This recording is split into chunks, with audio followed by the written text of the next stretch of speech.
17 ayat yang ke-22.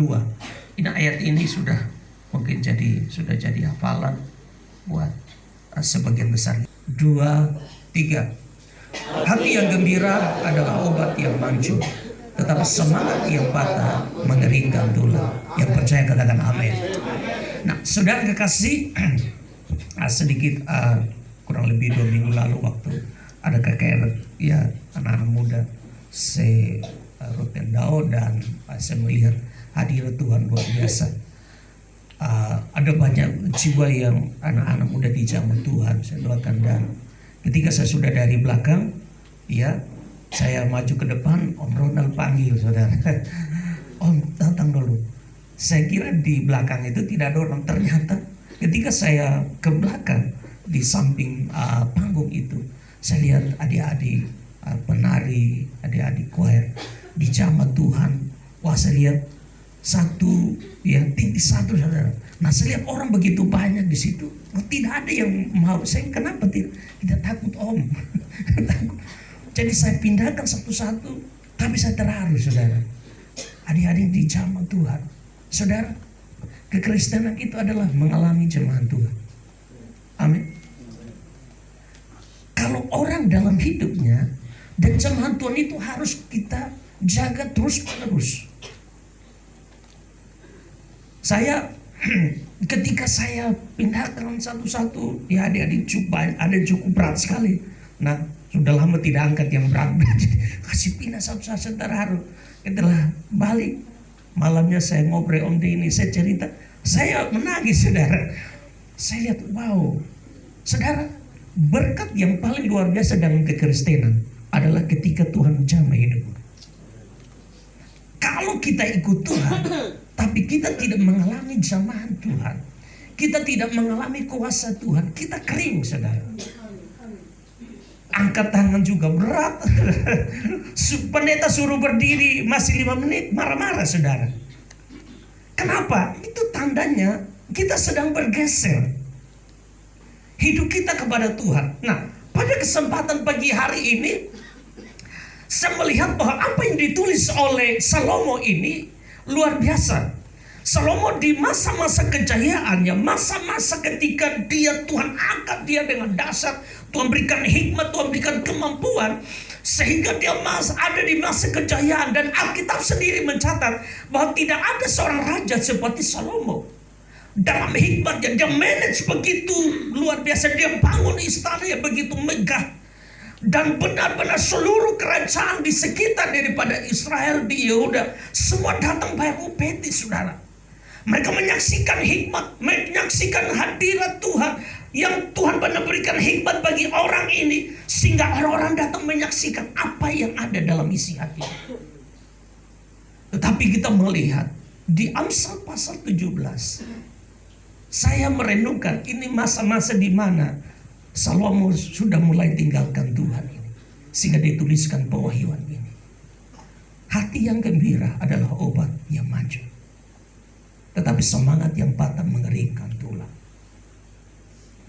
Ketika hati daripada seseorang bergeser dari hadirat Tuhan, ketika hati seseorang tidak tertuju kepada Tuhan, ketika hati seseorang tidak tulus di hadapan Tuhan, ketika hati seseorang tidak dekat dengan Tuhan, maka ada banyak konflik dalam hidupnya. Pertama, hidupnya sendiri jadi bermasalah.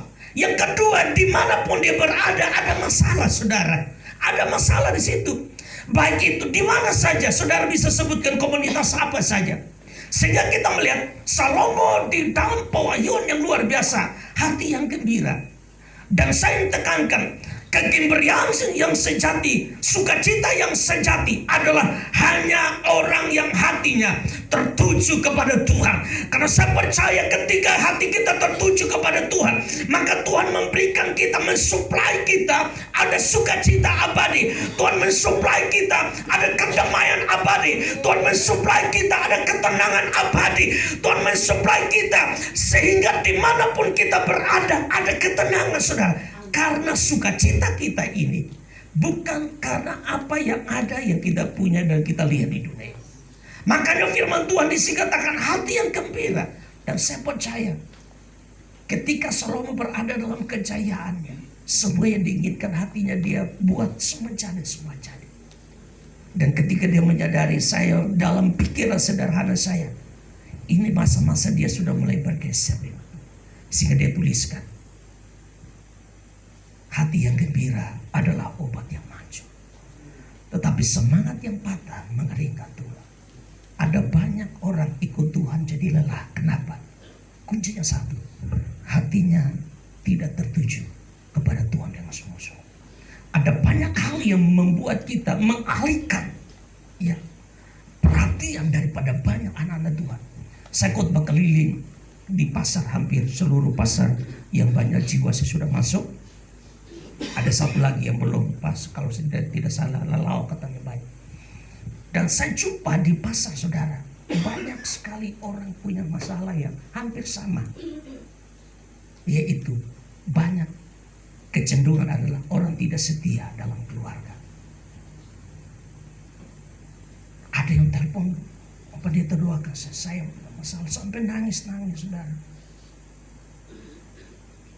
Yang terakhir kemarin di IKK, ketika sementara saya berkhotbah, ada satu ibu datang, pendeta tolong doakan anak saya pada saat kami pesta di Bali, nikah dengan saya tidak perlu sebutkan suku nanti tidak enak. Sudah adat yang luar biasa, kami keluarkan ratusan juta ini. Tapi setelah nikah seharusnya kembali ke rote, tiba-tiba dia, ini nona tidak mau saudara. Tidak mau saudara. Sudah ratusan juta sudah dihamburkan. Katanya kerbau, macam-macam pesta besar. Maka ada perlu mulai bayangkan. Ketika orang berjanji dan pada saat melaksanakannya, kecenderungan adalah orang melupakan. Rasul Paulus katakan, aku mempertunangkan engkau dengan seorang lelaki, itu Tuhan Yesus. Kenapa engkau meninggalkannya? Kenapa engkau melupakan kekasih itu Tuhan Yesus? Ada banyak orang bergeser karena hatinya tidak terus-menerus dibina untuk dekat dengan Tuhan. Kebenaran firman Tuhan ini datang bagi saudara dan saya. Di dalam pasal 17 ini, lebih baik ayat 1, sekerat roti yang kering disertai dengan ketentraman daripada makanan daging serumah disertai dengan perbantahan. Di sini Salomo di dalam pewahyuan yang luar biasa, semua makanan yang mewah Salomo pasti tahu itu, makan itu. Tetapi dia katakan lebih baik sekerat roti kering disertai dengan ketentraman. Dan saya katakan ketentraman abadi ini bukan ada di dunia ini. Kedamaian abadi bukan apa yang kita punya. Saya tidak katakan berarti Bapak Pendeta saya tidak berusaha dengan maksimal, bekerja dengan maksimal untuk kita memuliakan Tuhan, karena kita diberkati, kita bisa tolong orang lain. Amin. Nah, kalau bagaimana kalau kita tidak diberkati lalu bisa menolong? Tidak mungkin saudara.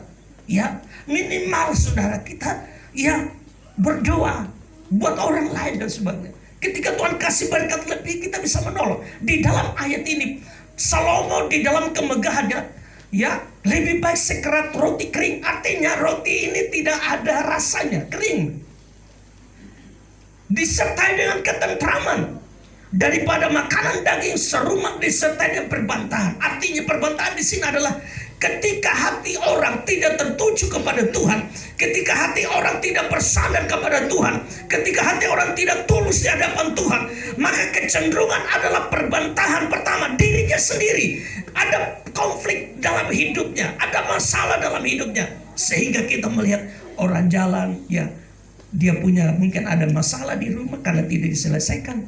Dia jalan keluar, dia jumpa orang di pinggir jalan, orang itu kan tidak tahu apa-apa. Hanya karena mungkin orang itu salah lihat dia marah-marah saudara. Padahal konfliknya ada di rumah dia. Benar gak saudara? Masalahnya itu ada di rumahnya. Tapi karena tidak diselesaikan, dia jalan di jalan raya, orangnya lihat dia, pikirnya orang marah sama dia jadi marah. Kenapa? Bukan masalahnya di orang, dirinya bermasalah. Makanya di sini Salomo di dalam hikmatnya, Salomo di dalam kemuliaan yang Tuhan kasih luar biasa, dia tuliskan lebih baik Sekerat roti kering disertai dengan ketentraman daripada makanan daging serumah disertai dengan perbantahan. Artinya bukan masalah dagingnya, tetapi saya melihat di sini hikmat yang Tuhan berikan kepada Salomo. Salomo sedang membawa manusia bahwa ternyata ketentraman, kedamaian, sukacita itu bukan ada di dalam hal-hal jasmani ini. Hal jasmani ini ketika Tuhan percayakan kepada kita, ketika Tuhan kasih uang kita pakai untuk dekat dengan Tuhan, Tuhan kasih kendaraan kita pakai untuk dekat kepada Tuhan, Tuhan kasih banyak hal keluarga kita pakai untuk memuliakan Tuhan. Semua sumber daya yang kita punya biarlah kita pakai untuk kita dekat kepada Tuhan. Semua yang kita punya kita pakai untuk bisa membawa orang lain datang kepada Yesus. Karena Salomo di dalam kenikmatan yang luar biasa, dia katakan ternyata sekerat roti kering disertai ketentraman daripada makan makanan yang enak-enak. Makan enak tidak dosa, saudara. Puji Tuhan kalau kita diberkati. Tetapi di sini Salomo di dalam pewahyuannya dia katakan bahwa ternyata ketentraman, dan saya katakan sekali lagi, ketentraman sejati hanya ada di dalam Tuhan Yesus. Kembali lagi ke kemarin adik-adik waktu di jamaah Tuhan, saya melihat ini berkat yang paling luar biasa. Saudara bayangkan ketika seluruh anak-anak muda Rotendao di jamaah Tuhan. Wow, saya tidak bayangkan. Dan saya melihat ini betapa dahsyatnya. Mari kita doakan ini, kita gumuli ini agar generasi ini dijamah Tuhan. Amin. Amin. Generasi ini dijamah Tuhan. Kita melihat ada satu tokoh yang luar biasa Tuhan pakai dengan dahsyat. Tetapi setelah di dalam kejayaan, dalam hal yang dahsyat dia buat, di akhirnya hampir saja dia menyerah. Hampir saja dia menyerah.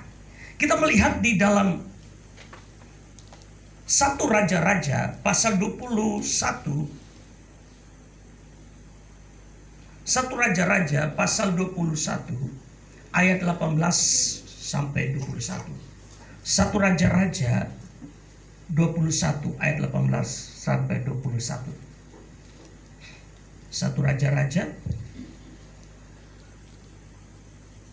Saya akan baca. Bangunlah, pergilah menemui Ahab raja Israel yang di Samaria. Ia telah pergi ke kebun anggur Nabot untuk mengambil kebun itu menjadi miliknya. Katakanlah kepadanya demikian, beginilah firman Tuhan, engkau telah membunuh serta merampas juga. Katakan pula kepadanya, beginilah firman Tuhan, di tempat anjing telah menjilat darah Nabot, disitulah jugalah anjing akan menjilat darahmu. Kata Ahab kepada Elia, sekarang engkau mendapat aku, hai musuhku. Jawabnya, memang sekarang aku mendapat engkau karena engkau sudah memperbudak diri dengan melakukan apa yang jahat di mata Tuhan. Sesungguhnya aku akan mendatangkan malapetaka kepadamu. Aku menyapu engkau dan melenyapkan setiap orang laki-laki dari keluarga Ahab, baik yang tinggi maupun yang rendah, kedudukannya di Israel. Saudara kekasih, firman Tuhan ini datang bagi kita ketika bangsa Israel berdiri dan menjadi kerajaan. Ada seorang raja bernama Ahab. Ahab ini adalah orang yang tidak takut Tuhan, tidak mencintai Tuhan. Dia penyembah berhala. Sehingga di masa kepemimpinannya dia membawa orang Israel itu menyembah berhala. Bayangkan, kadang-kadang saya pikir, Tuhan, kok orang menyembah berhala, kok suruh pimpin umat Tuhan, saudara. Tapi ini kenyataan, saudara. Dan ternyata orang Israel pun mereka hatinya bergeser. Mereka tidak tertuju lagi kepada Tuhan. Sehingga Tuhan menyuruh seorang hamba Tuhan, Elia. Elia datang untuk memberikan nasihat, memberikan teguran kepada Ahab, saudara. Tapi Ahab ketika ditegur, saudara, Ahab merasa bahwa Elia itu musuh, saudara.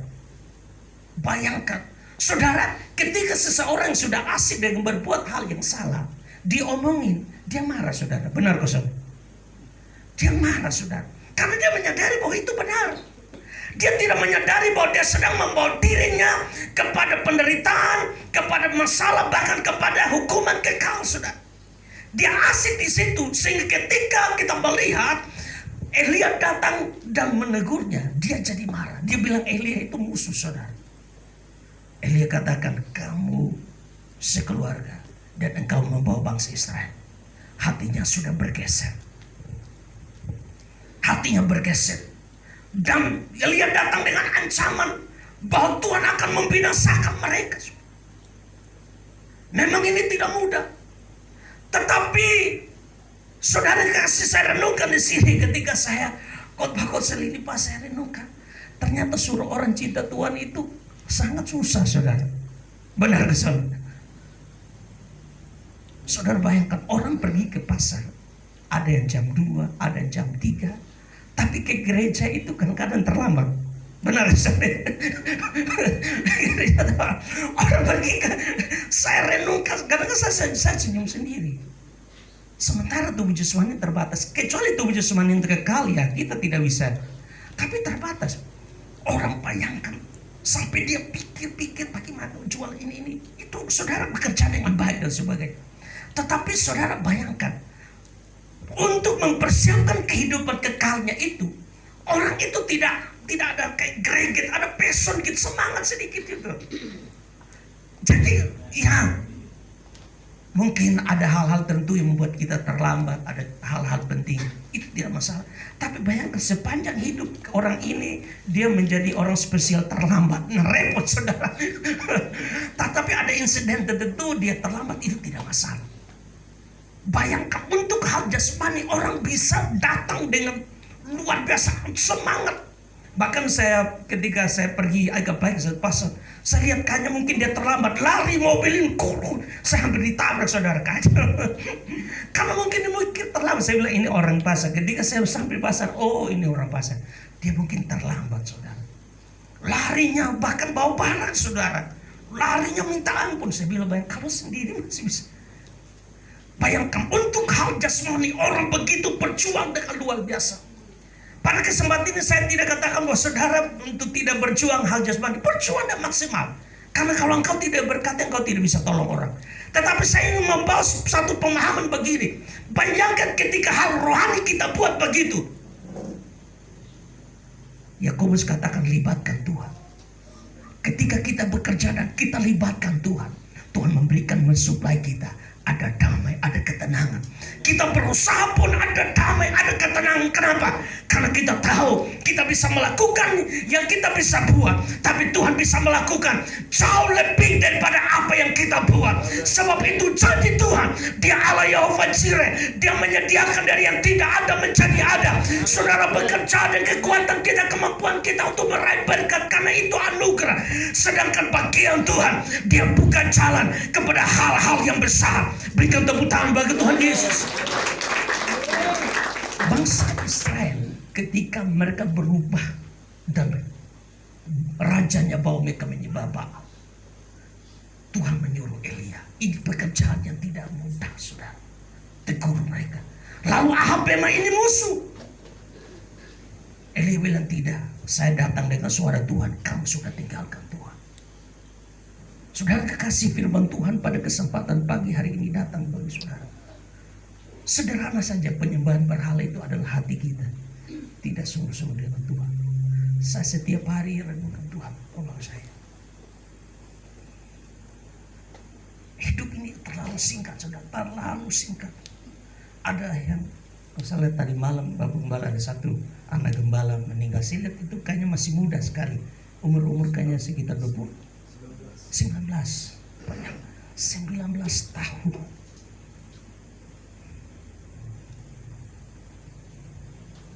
Saya punya teman hamba Tuhan, ada gembala namanya Pendeta Kristiono.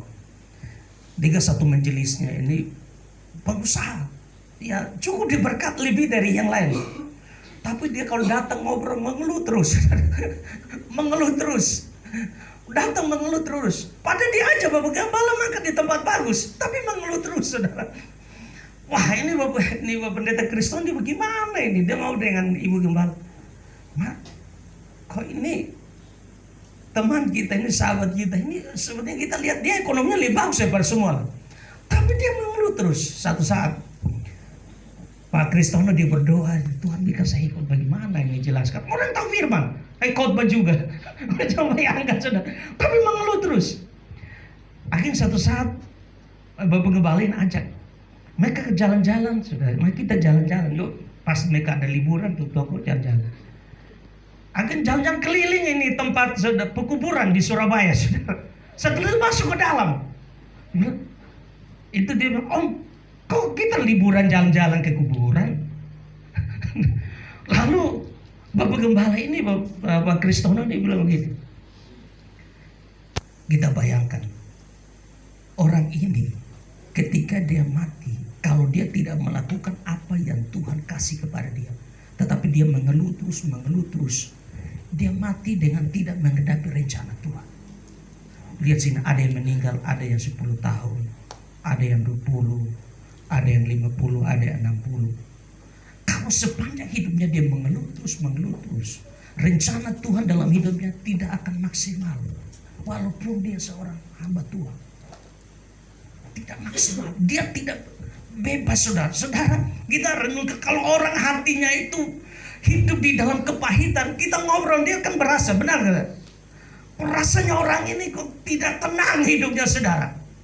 Nah, jadi dari situ di kuburan itu, akhirnya dia air matanya jatuh, bilang, ya. Bapak Gembala bilang, yang Om lihat sekarang, ya, teman, ya, punya berkat sebenarnya lebih daripada semua yang lain, dan sekian teman-teman pelayan di sekitar kami. Dia nangis, saudara. Kalau suka mengeluh terus menerus, maka rencana Tuhan itu tidak maksimal. Memang tidak ada seorang pun yang kita katakan bahwa akan tidak punya masalah. Semua orang pasti punya masalah. Tetapi kita melihat kebenaran firman Tuhan ini datang bagi kita. Hati yang tidak tertuju kepada Tuhan sungguh-sungguh dan tertuju kepada hal yang lain, itu penyembahan berhala.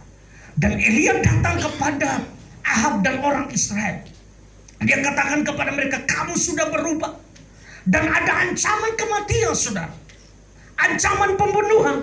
Tetapi kita melihat justru Ahab yang sudah senang dengan hal itu, dia rasa Elia yang membawa kebenaran itu musuh, saudara. Itu tantangan yang kita hadapi. Tuntun orang kepada hal benar itu perjuangan yang luar biasa, luar biasa. Kita melihat satu kebenaran yang luar biasa pada saat ini. Melihat di dalam Yakobus pasal yang kelima ayat 17. Kita baca sama-sama. Yakobus pasal 5 ayat 17. Kita baca sama-sama dengan suara yang mantap. 1, 2, 3. Elia adalah manusia biasa, sama seperti kita, dan telah bersungguh-sungguh berdoa supaya hujan jangan turun, dan hujan pun tidak turun di bumi selama 3 tahun. Ketika Ahab dan orang Israel merasa bahwa nasihat, teguran daripada Elia adalah musuh, maka Tuhan bekerja lebih dalam lagi.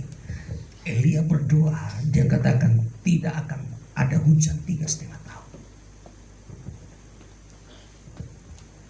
Dari sini kita belajar kebenaran firman Tuhan pada kesempatan pagi hari ini.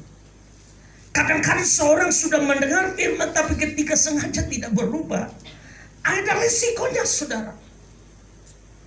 Sebenarnya kalau kita melakukan kebenaran, memang itu ada damai, tetapi kecenderungan daging ini adalah tidak mau, saudara. Sehingga kita melihat ketika Ahab merasa bahwa teguran itu adalah musuh, dia musuhi Elia, maka Tuhan bertindak lebih dalam lagi. Tidak ada hujan 3,5 tahun. Lebih rumit lagi, saudara.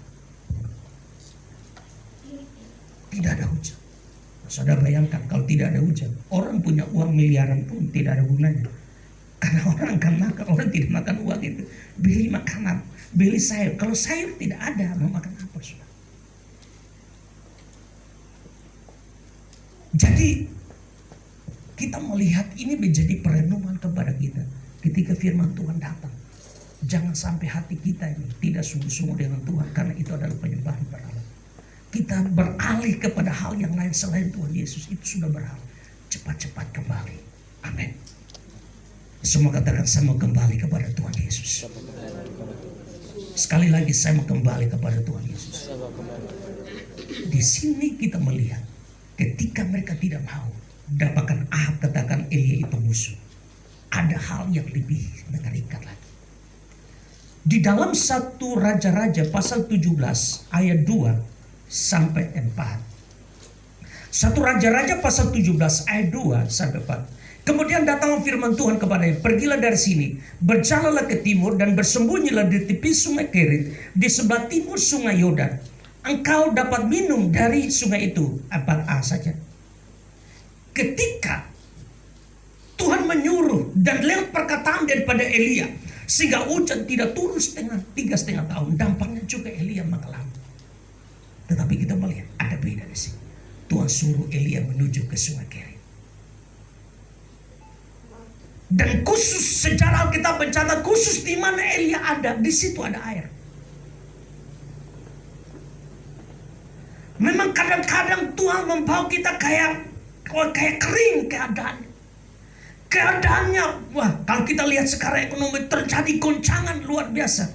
Bahkan dampak peperangan ini antara Rusia dan Ukraina, saya lihat di Metro TV ditulis dan ditaruh di media oleh Sri Mulyani, bahwa dampak ekonominya ketika kalau tidak akan selesai, maka ada 20 negara besar di muka bumi ini akan mengalami masalah krisis ekonomi yang besar. Bahkan Indonesia masuk urutan kalau salah 18. Saudara, kita banyak berdoa. Amin. Kalau ini akan terus menerus, maka tulisan daripada Menteri Keuangan katakan ada dampaknya. Pengaruhnya besar, saudara. Tapi kita melihat ketika kekeringan 3,5 tahun, Tuhan suruh Elia ke sungai Kerit. Sungai pasti kering, tapi tempat di mana Elia ada, tempat itu ada air. Semua katakan, Tuhan menyediakan bagiku. Tuhan menyediakan bagiku. Sekali lagi, 1, 2, 3. Tuhan menyediakan bagiku. Di dalam hukuman, orang yang hatinya tertuju kepada Tuhan, Tuhan melihat itu orang itu spesial. Dia punya langit bumi segala isinya. Tuhan suruh Elia ke sungai Kerit, dan di situ ada penyediaan. Ada air. Ada air. Ada air di sana. 1 Raja-Raja pasal 17 ayat 4b sampai 6. Ya, ayat 4b itu, dan burung-burung gagak telah kuperintahkan untuk memberi makan engkau di sana. Lalu ia pergi dan ia melakukan seperti firman Tuhan. Ia pergi dan diam di tepi sungai Kerit, di sebelah timur sungai Yordan. Pada waktu pagi, dan ayat 6 itu kita sama-sama. Pasal 17 ayat 6. Mari kita baca sama-sama dengan suara yang mantap ya. Semua ya. 1, 2, 3. Pada waktu pagi dan petang, burung-burung gagak membawa roti dan daging kepadanya, dan ia minum dari sungai. Semua berikan tepuk tangan bagi Tuhan. Ada penyediaan. Bukan hanya sungai yang kering itu, tetapi di mana Elia berada, sungai itu ada air. Khususnya tempat itu ada air. Dan Tuhan berpikir, saudara, saya kadang-kadang pikir Tuhan ini ciptakan kita perutnya, Tuhan tahu makanan seberapa akan bisa dapat masuk. Tuhan tidak hanya kasih air saja, tetapi pagi dan petang Tuhan menyuruh burung gagak mengantar roti. Firman Tuhan katakan burung-burung, artinya lebih dari satu. Ini jamak. Datang bawa roti dan daging pagi dan sore hari. Dari sini kita melihat artinya di masa kekeringan, di masa paceklik, di masa keadaan yang resisi, di masa keadaan yang sukar sulit, orang susah dan sebagainya. Tetapi orang yang bersandar kepada Tuhan, orang yang mengandalkan Tuhan, orang yang tertuju kepada Tuhan, orang yang mengutamakan Tuhan di atas segala-galanya. Di masa paceklik ada penyediaan. Semua katakan ada penyediaan. Semua angkat tangan kanan. Yang punya tangan kanan nih, kalau tidak punya bilang apa lagi. Semua katakan Tuhan menyediakan bagiku. Tuhan menyediakan bagiku. Sekarang pakai nama. Ku itu pakai, kalau saya, ya saya tidak pakai Om Denny ya. Kalau saya pakai Om Denny diberkati, saya tidak. Ku itu pakai nama masing-masing. Jadi misalnya saya, Tuhan menyediakan bagi Yepsi, ya gitu. Pakai nama masing-masing, pakai nama saya. Kalau semua pakai nama saya diberkati luar biasa. Ini ratusan orang. Semua angkat tangan kanan, angkat tangan kanan. Semua katakan, Tuhan menyediakan bagi Yesus. Tuhan menyediakan bagi. Ada yang masih pakai ku, saudara. Saudara, di surga itu Tuhan tulis nama bukan ku, saudara. Tapi nama kita, buku anak domba Allah. Benar, Kom Deddy? Tuhan tuliskan nama, bayangkan. Kalau di situ pakai ku, ini orang akan bingung, ku ini siapa, saudara? Semua katakan, Tuhan menyediakan bagiku. Tuhan menyediakan. Sekarang ganti nama masing-masing. Saya lihat, kenapa orang malu sebut nama ya? Kan orang malu. Ya, nama itu luar biasa. Orang tua kasih luar biasa. Semua sebut, 1, 2, 3. Tuhan menyediakan bagi Yesus. Sampai di namanya agak sedikit volumenya kurang, saudara. Saudara, ada penyediaan. Ketika Tuhan menyuruh Elia ke sungai itu, bukan hanya minum saja disediakan. Kalau diminum terus-terus mencer, saudara. Benar ke saudara? Kan minum kelebihan, saudara. Tapi ketika Tuhan sudah bawa Elia di masa panceklik, di masa resisi, di masa kelaparan yang melanda Israel, tapi Tuhan bawa Elia, Tuhan menyuruh Elia pergi ke sungai Kerit di bagian timur, dan di sana ada air, khusus tempat itu ada air. Dan pagi dan petang Tuhan menyuruh burung gagak itu suka makan daging, saudara. Tetapi Tuhan buat burung yang buas ini jadi baik hati.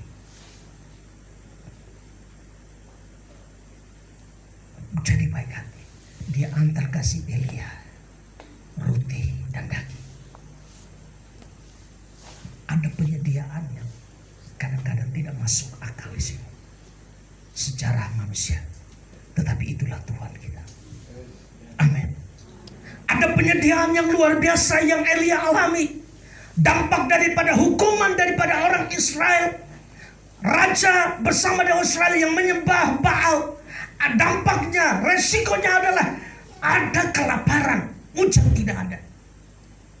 Tetapi orang yang bersandar kepada Tuhan, Wahyu katakan, jangan rusakkan minyak dan anggur. Dan minyak dan anggur itu seringkali berbicara tentang orang yang dipenuhi dengan Roh Kudus, orang yang melakukan kebenaran, orang yang penuh dengan damai. Tuhan katakan jangan rusakkan minyak dan anggur. Karena orang itu spesial di hadapan Tuhan. Saudara, kita rindu spesial di mata Tuhan. Amin. Di masa panceklik ini tidak ada air 3,5 tahun.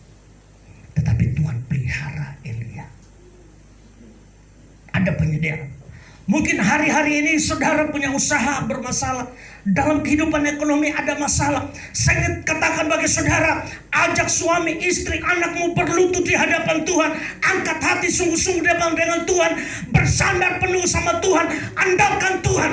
Saya percaya di masa resesi, di masa penceklik dalam ekonomi pun, Tuhan punya cara. Dia menyediakan bagi engkau. Berikan tepuk tangan bagi Tuhan Yesus. Haleluya. Dia penyedia, saudara. Haleluya Tuhan, haleluya. Dia penyedia. Terima Tuhan. Jangan kita ragu dalam pengiringan kita kepada Tuhan. Amin Tuhan. Saya percaya Tuhan yang kita sembah, Tuhan punya berbagai macam cara untuk menolong seseorang ketika orang itu melekat kepada Tuhan.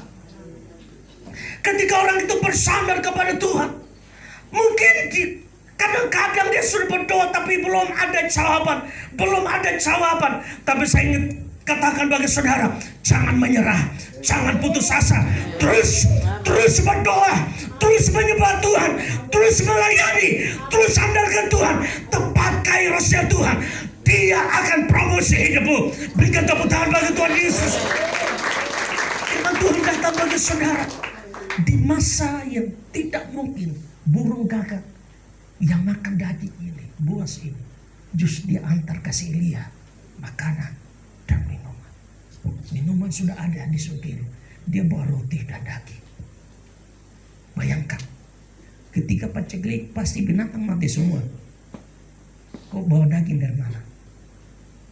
tidak masuk dalam logika manusia. Tetapi kita melihat Roma katakan walaupun tidak ada dasar untuk berharap, tetapi Abraham percaya. Tidak ada dasar. Umur yang lanjut, tidak ada dasar. Tetapi bagi janji Tuhan, Abraham percaya. Mari kita percayakan janji Tuhan. Amin. Amin. Tidak kebetulan saudara kita berada bersama-sama di tempat ini, di gereja. Nah, saya tahu kita sedang dipersiapkan untuk menjadi satu laskar Kristus yang kuat. Melalui hidup kita pengaruhi banyak orang datang kepada Yesus. Bagian yang berikut, ada satu mujizat yang luar biasa yang Elia buat. Di dalam satu Raja-Raja pasal 17 ayat 1 sampai 16, tapi kita baca hanya beberapa ayat saja. Satu Raja-Raja pasal 17 ayat 1 sampai 16. Saya baca beberapa ayat saja. Tetapi sesudah beberapa waktu sungai itu menjadi kering sebab hujan tidak turun di negeri itu. Maka datanglah firman Tuhan kepadanya.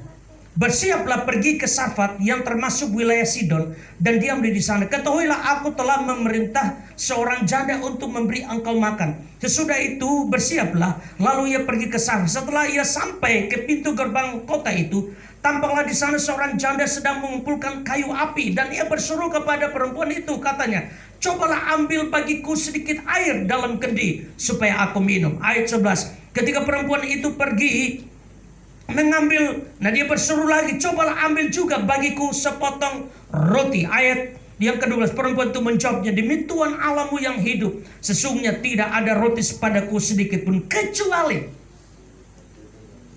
Ayat 12 kita baca sama-sama ya. Ayat 12 kita baca sama-sama dari mulai ayat 12. 1, 2, 3. Perempuan itu menjawab, demi Tuhan Allahmu yang hidup, sesungguhnya tidak ada roti padaku sedikit pun, kecuali segenggam tepung dalam tempayan, sedikit minyak dalam buli-buli. Dan sekarang aku sedang mengumpulkan 2-3 potong kayu api. Kemudian aku mau pulang dan mengolahnya bagiku dan bagi anakku. Dan setelah kami memakannya, maka kami akan mati. Ketika Elia sudah ada di sungai Kerit, dia sudah dapatkan minum di sana. Pagi dan sore Tuhan kirimkan roti dan daging. Tapi tiba-tiba di masa Elia, saya pikir pasti sudah nyaman di situ. Benar suami? Kau jalan kemana lah? San mulu bebe. Orang roti mulu bebe. Kau sesini enak ini. Kau jalan-jalan lagi kan? Udah panas lagi, tidak ada air. Bayangkan tidak ada air, panas luar biasa. Tapi Tuhan suruh Elia pergi, saudara. Kadang-kadang saya bikin Tuhan ini karena iseng juga ya. Tapi dia melihat kesetiaan daripada Elia. Elia jalan. Elia berpikir, nanti saya pergi ke alamat berbeda. Kalau burungnya tahu. Benar, saudara. Ya kan, logika saja. Kan burung gagak tahu bahwa Elia ada di situ. Pagi dan petang. Berarti sesuatu yang berkelanjutan setiap hari. Lalu tiba-tiba Elia berpindah tempat, burung gagak sudah tidak ada. Tetapi Tuhan punya cara yang lain lagi. Tuhan suruh pergi ke Sarfat. Dan uniknya ada seorang janda yang sudah makan, minumnya sudah habis semua. Tinggal hanya segenggam tepung dan sedikit minyak dalam buli-buli. Ketika Elia masuk ke kota tempat itu dan berjumpa dengan janda ini, Elia katakan, buat aku sedikit roti. Lalu janda itu bilang, demi Tuhan yang hidup, aku tidak punya apa-apa kecuali hanya segenggam tepung. Segenggam tepung, bayangkan makannya bagaimana. Orang roti tidak cukup. Bukan orang roti saya. Saya kira orang roti itu makannya banyak. Ketika saya berapa kali pelayanan ke Malaysia, saya makan di Johor, saya lihat ternyata saya lihat ini orang sini makannya ngeri. So. Daging bayam, mangkok dan nasi habis semua. Astaga, ini saya lihat ini orang makan kau buang kemana ini? Makannya, saya lihat bukan laki aja, perempuan juga makannya ngeri. Astaga, saya bilang, wah ini daging, saya pikir kalau daging itu